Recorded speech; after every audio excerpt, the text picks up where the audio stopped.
Isaiah 1:18 tells you, reason, saith the Lord. Yeah? Reason things out. I'm using the biblical quotation. Yeah? Now, the Muslim is told, reason. The Muslim has been told to go further. Prove things. Okay? Thessalonians in the Bible tells you the same thing. Prove all things. Okay? Mm-hmm. Now, the question is, these people who have embraced Islam, who have come to Islam, Mm-hmm. yeah? You cannot accuse them of being blind to what is true. They had to have eyes open, whatever that means. Before they fully understood it, they accepted it. No Muslim who has become a Muslim after 1953 can claim, nor can the ones before, can claim that a sword was put to their head and they were forced to embrace Islam. Yeah? Here we have got, I think, the rate is 5+ every week in Great Britain are embracing Islam. But the central question that we started off with is your analogy that if there is gold, okay, and there's somebody coming and telling you, look, there's more that side, okay, a reasonable person, if he was looking for the gold, is going to go there. No doubt about it. If his motive is something else, that's a separate issue. Isn't that what we are agreeing on?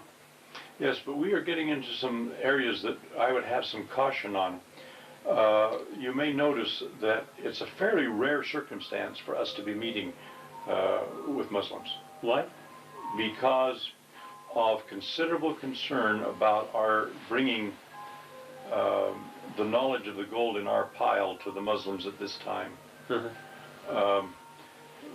Frankly, our leadership has said, if they come to you and they want to study, that's one thing, but don't go knocking on their doors and tell them that you'd like to talk to them. So if we knock on a door and there's a Muslim family there, we say to them, we hope you have a good day, greet you, greeting, and we go on our way. Right.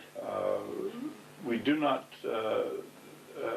at this time share. Right. And there are complex reasons. Some of them we got into the other day. They're political. That there is concern about what would happen to some of the people we brought in. Now there are Muslims who are members of the church. We have the temple down here, and there's some former Muslims who are Mormons, and they're temple Marys. But they are there because they asked to be, yes, not because we knocked on the door and invited them. Absolutely. And it's a difficult thing for us to share that with you. I'm going to sound unreasonable here, All right, I think. Go ahead. But can you show me a verse where it tells you your elders should tell you that? Where what? Where your elders would tell you not to share this at this moment in time with the Muslims. Nothing written, strictly verbal. So there is no instruction from God telling you this? Oh, no. No, it's, and the day will come, I'm sure. But I was talking with one of our brothers this morning that you eat an elephant at a bite at a time, but you want to make sure the meat doesn't spoil once you shoot the elephant. For many years, we did not preach to the black people.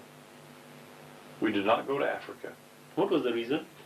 The reason that was given at that time was one rationalization after another. What does that mean, sorry? They were making excuses. And what was the excuse? There were a variety of them. It wasn't anything to do with the black man being cursed, was it? Yes, at times that was mentioned. Was it from God? But there were times that quotations from the scriptures from God were brought up. That maybe this was the curse of Cain. Maybe that was the reason why. But the reason was not clarified.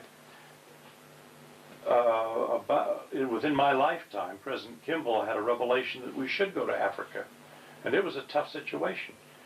Went to Africa. It has been something that we can now handle. We're able to deal with it. But had that happened 100 years ago, we couldn't have dealt with Africa. So when Joseph Smith was receiving revelation, did the revelation tell him that the black people were cursed? The revelation, or the scriptures that we had, were that Cain had a mark placed on him. And it was assumed that Cain and the black people were the same by people who were in the church. We don't know that. We have no revelation saying that that is actually true. Excuse me for misunderstanding. What I am asking you is, I don't want to know what you are believing right now. Yeah. I want the explanation first of Joseph Smith. When he was proclaimed, you know, the one who was going to be given the scripture by Moroni, Yes. okay, was he given a scripture which told him that the black people were cursed? He received revelations from God to that effect, that there would be a restriction on the preaching of the gospel. Would you be able to show me that verse, please? Since you brought it up. I don't think that's contained in Doctrine and Covenants as such, is it? No, is it in the Book of Mormon?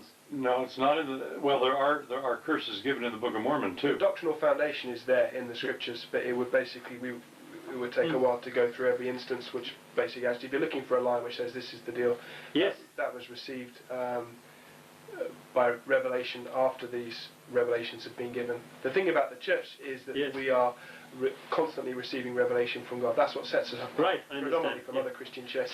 So do you know the revelation you're receiving? Mm-hmm. Can that actually overrule the Book of Mormon? It could. I'll give you an example. Yes. In the Book of Mormon, there was a time when people were practicing polygamy, right, many wives, uh-huh. and they were doing it without God's sanction, Yes. and they were chastised for it. Hmm. Then in Joseph Smith's time, in the 1840s, polygamy was again practiced. Sorry, brother, when you are saying then in Joseph Smith's time, are you saying prior to Joseph Smith, there was the Church of the Mormons? No. So I'm who was saying practicing polygamy? In Book of Mormon times. No, that was the revelation that came to him. In the Book of Mormon, the people described in the Book of Mormon, those people were practicing polygamy. Okay. The story, the Book of Mormon in this context is much like the Old Testament. It is historical. Right. It covers 1,000 years. During that period of time, there was a period of time when they were practicing polygamy, and they were severely chastised. Okay. They were told they were breaking the hearts of their wives. Fine. Then there was a period of time when the Church of Jesus Christ was organized, and there was no polygamy. Then polygamy was practiced among the Mormons with God's sanction. That continued up to 1890 when they were told no more polygamy. So polygamy as a practice has been on again, off again, on again. Abraham practiced polygamy. Uh-huh. Yes, no, yes, no. It goes back and forth.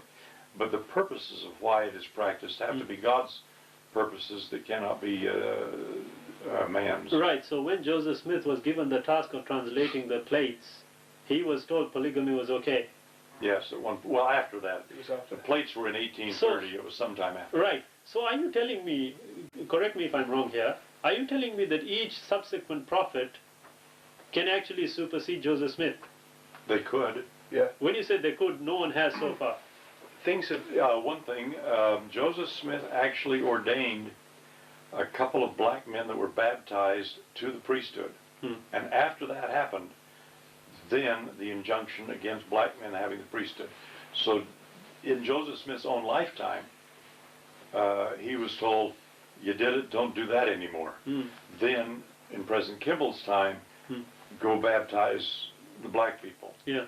At the present time, in this area, we do not go out actively seeking Muslim converts. No, that's fine. But I'm just going on what you said. You see, my assumption is, it might sound illogical. I don't think so. If the curse turned them into black people, what were they before? Well, the assumption is that Adam and Eve were both of the same color, whatever it was. Now, I'm not talking about Adam and Eve. I'm talking about these black people who had been cursed. What were they before? You see, I'm referring it back to the American Indians. Yes? Yeah. The American Indians, according to the Latter-day Saints, are considered, or were considered, Yeah. people who are cursed. Black people are cursed. What I'm asking you is, according to your church, what were they before? What color of skin were they? Well, I suspect before they were cursed or a mark was put on them, Yes. the mark was not there, whatever it was. Well, what do you I think don't it even was? know that the mark was blackness. What do you think it it just was? says a mark. It doesn't say necessarily blackness. Actually, it does say black. In the Old Testament? No, in the Book of Mormon.